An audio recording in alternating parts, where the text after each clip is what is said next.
আসসালামু আলাইকুম, কি অবস্থা? সবাই কেমন আছেন? আশা করি অনেক অনেক ভালো আছেন। তা আমাদের কোম্পানির বিমান এটা দেখতে পাচ্ছেন, পিছনে ক্যামেরা করে আমি দেখাচ্ছি, সাথে থাকুন।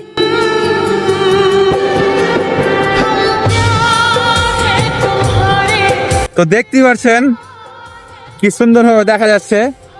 তো কেমন লাগছে অবশ্যই অবশ্যই কমেন্ট করবেন।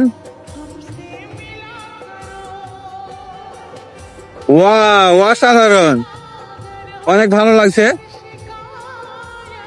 তো প্রতিদিন একটা করে ভিডিও পাবেন এই বিমানের, আমাদের নতুন করে কোম্পানিতে তৈরি করলো, এখানে ল্যান্ডিং করবে আর আমরা এখানে কাজ করি। দেখতেই পাচ্ছেন, অসাধারণ। কখনো না দেখলে অবশ্যই লাইক শেয়ার করে দিবেন। ধন্যবাদ, সবাই ভালো থাকবেন। আল্লাহ হাফেজ।